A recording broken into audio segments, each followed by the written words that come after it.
If you're holding this book, I want you to know you're not alone. I wrote these pages as a parent who has walked through confusion, joy, exhaustion, wonder, heartbreak, and unshakable love. My journey with autism didn't begin with all of the answers. It began with a child, a light, a soul who challenged me to see the world differently and love more deeply than I ever thought possible. This book isn't just about autism. It's about what it means to truly see someone, to listen with your heart, and to become the parent, guide, and champion your child needs. It's about growing, breaking, healing, and rising. I won't pretend it's easy, but I will tell you this. There is a beauty in every challenge, strength in every breakdown, and hope in every new beginning. Whether you're at the start of your journey or somewhere in the middle, I hope these pages remind you of your power, your purpose, and the unshakable truth that your child is not broken. They are extraordinary. This is not just a guidebook. It's a love letter to every parent who wakes up each day and tries again. It's for those who learn on the go, who fight, doubt, and dare to believe. Welcome to Autism Planet, a place unlike any other, filled with beauty and complicity that can only be understood through experience. Autism Planet accepts everyone, but it's not made for everyone to become a citizen. You need to love unconditionally, accept everyone as they are, communicate with love, and use your senses to live the moment as it is. Let me invite you to a magnificent world of which I am a citizen. I am not the only one. Many people arrived here before me. I am the mother of a child who led me to this beautiful planet. My daughter's name is Fatty Rose. She is 8 years old, verbal and pretty active for her age. Her favorite color is teal. When she is swimming, she likes to be called a mermaid, though she is a princess during the day. She loves dresses with head accessories and dressing up for school. But let me explain how our journey to Autism Planet began. Fatty was 2 years old when she suddenly lost her developmental skills along with her verbal skills. She had been full of life, communicating, dancing, requesting songs, and playing with her dolls. By all accounts, she was a very happy, funny little girl who was full of life. I will share my journey and personal experiences with you, just to show you that if you're part of this planet, you're not alone.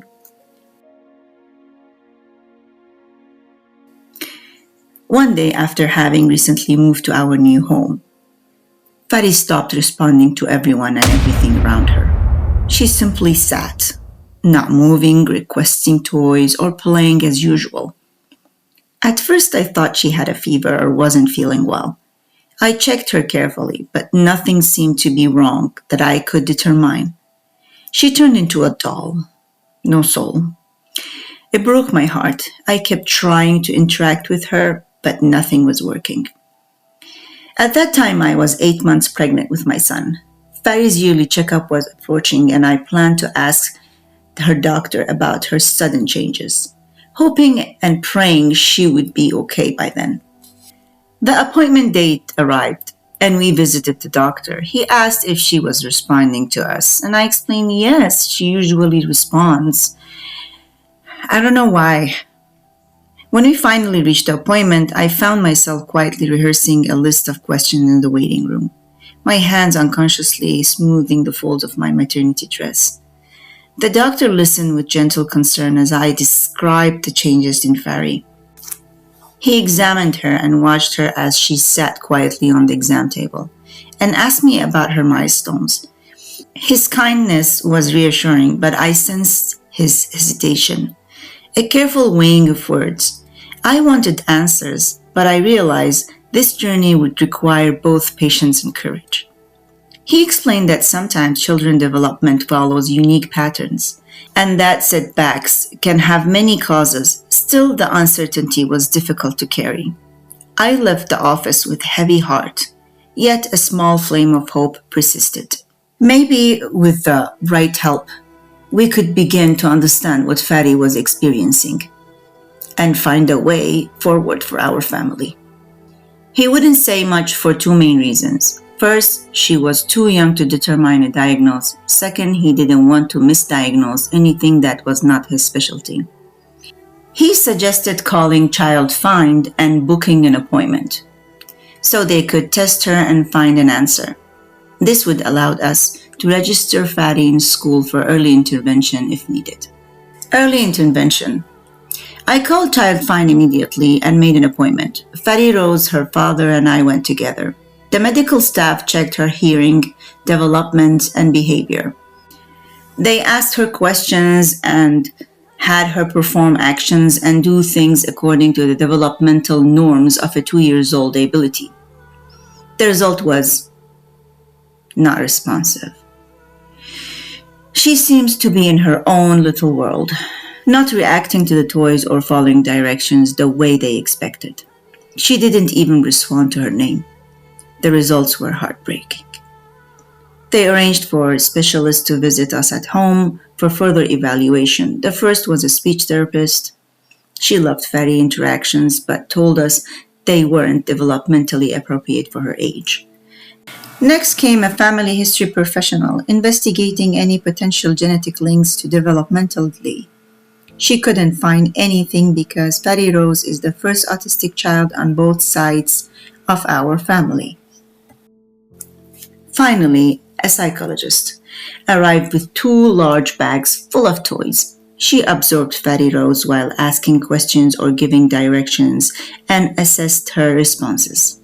She instructed Fadi with commands like, "Put this here," or "Take this out." In return, Fadi gave her a look that said, "Let me play."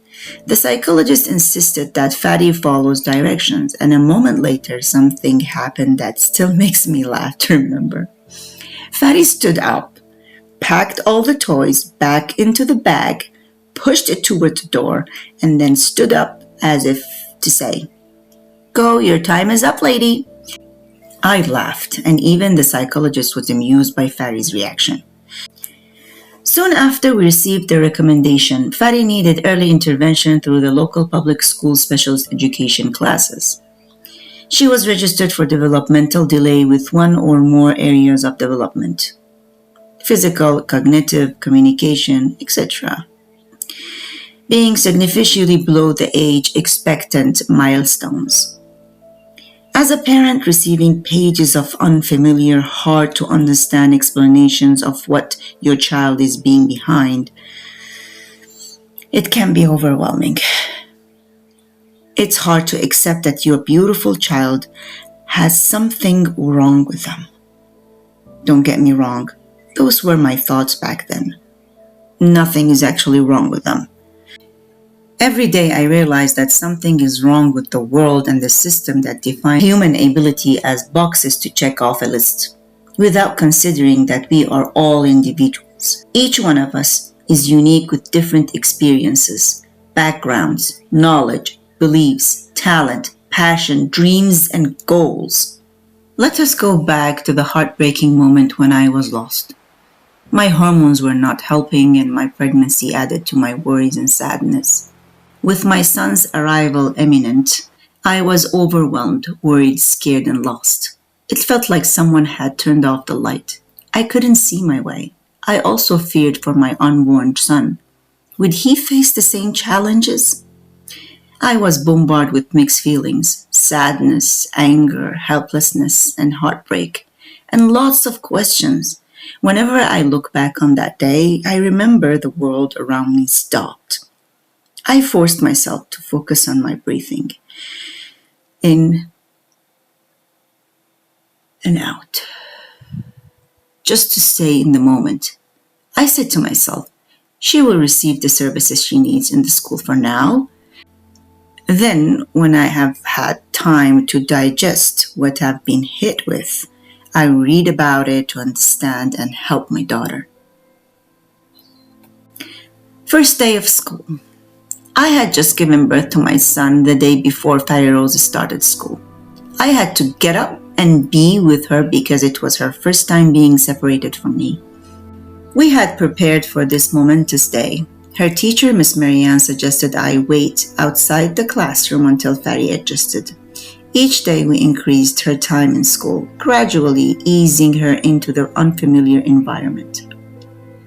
On the first day, she cried, and I was behind the door listening as my little 2-year-old girl continued crying for 15 minutes. When I finally peeked through the glass, I saw her looking at some small dolls in the corner.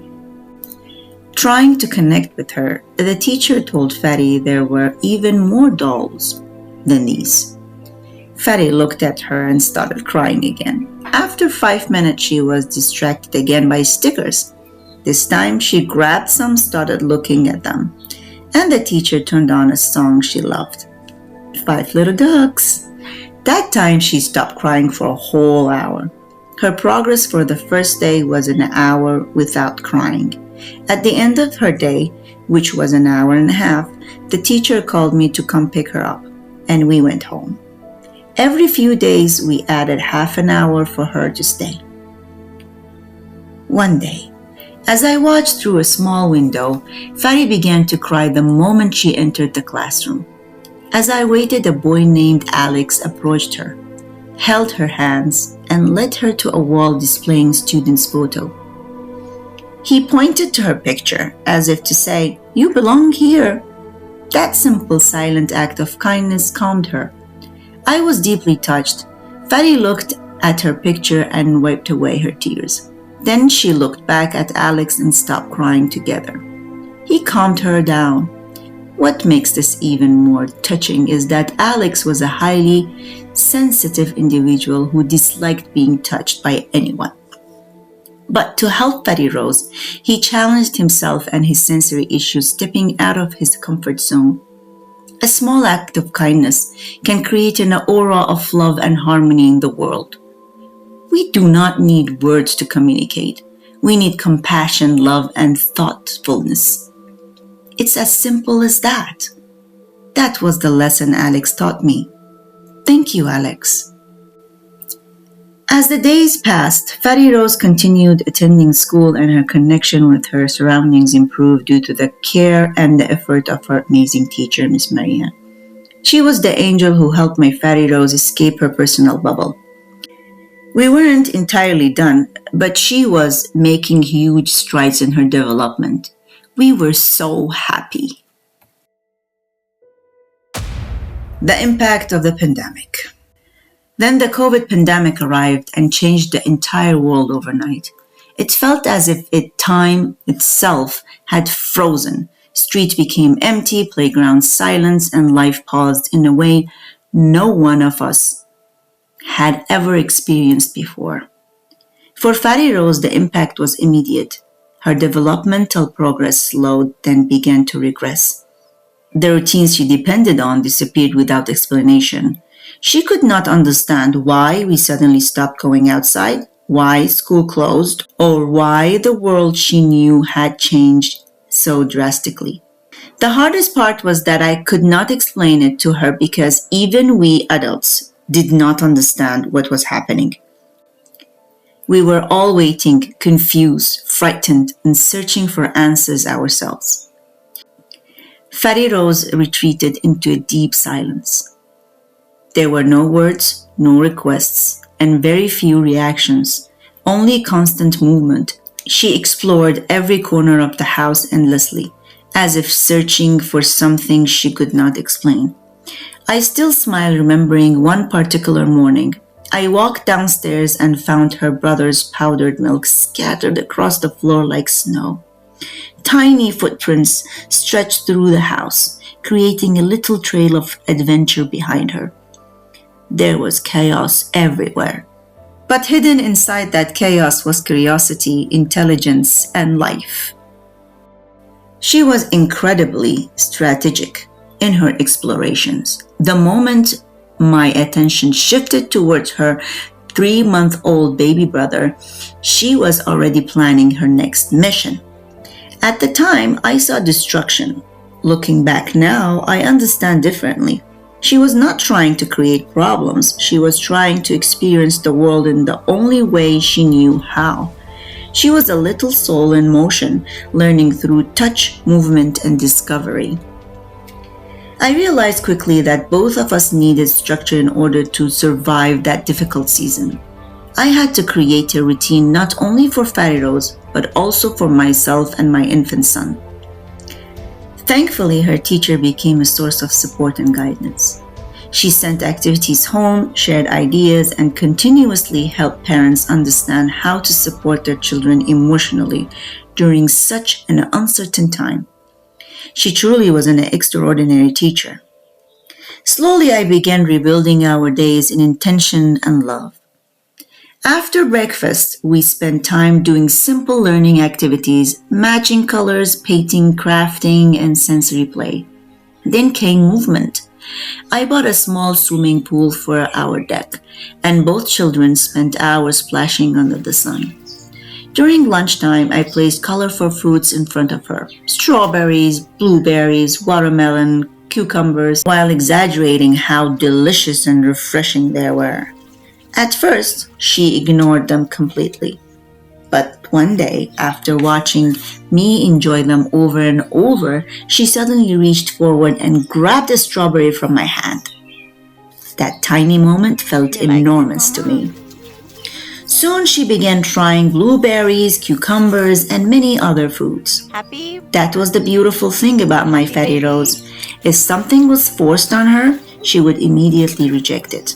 But if she witnessed genuine joy and curiosity, she slowly opened herself to it. Her brother eating happily beside me probably helped too. Siblings' connection became one of the bridges that guided her toward new experiences. After pool time came showers and swing time. I bought a large round swing where both children can lie down together. Sometimes they would fall asleep side by side, gently swinging in complete peace. Those quiet moments felt healing for all of us. We also created magic out of ordinary things. One of our favorite activities was collecting rocks while I painted little drawings on them. Fatty Rose carefully placed those rocks around the house. Like hidden treasures, even now, years later, she still occasionally finds one and smiles brightly as memories come rushing back. And honestly, so do I. Every day, I took both children for long walks around the neighborhood. In the stroller, those walks became therapy for me as much as for them. But I want to be honest about the difficult moments. Sometimes Fatty Rose desperately wanted a car ride. I would drive her around quietly because there was nowhere open to go during quarantine. We could not stop anywhere. We could only drive and return home. That often triggered heartbreaking tantrums. And truthfully, I understood her frustration completely. She wanted to experience life beyond the windows.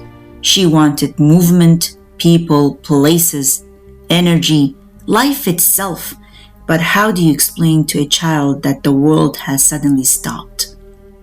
We adults were struggling to process it ourselves. In many ways, we were just as lost. The virtual school entered our lives. People believed it would help children stay connected, but for Fatty Rose, it became emotionally painful. She saw her teacher and classmates on the screen. She burst into tears. She tried to reach inside the laptop, desperate to join them. I had to gently pull her back so she would not throw herself toward the screen.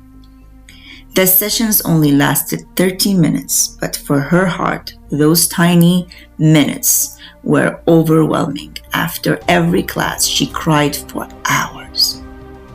She could see the world she missed, but she could not touch it. One day during the quarantine, she had a meltdown that lasted for hours. She cried continuously and I could not understand why. I tried everything I could think of, but nothing worked. I felt helpless and emotionally exhausted. Later, I realized all she wanted was a hug. Imagine a toddler crying for 4 straight hours simply because she needed comfort, but could not express it with words. That moment changed me deeply.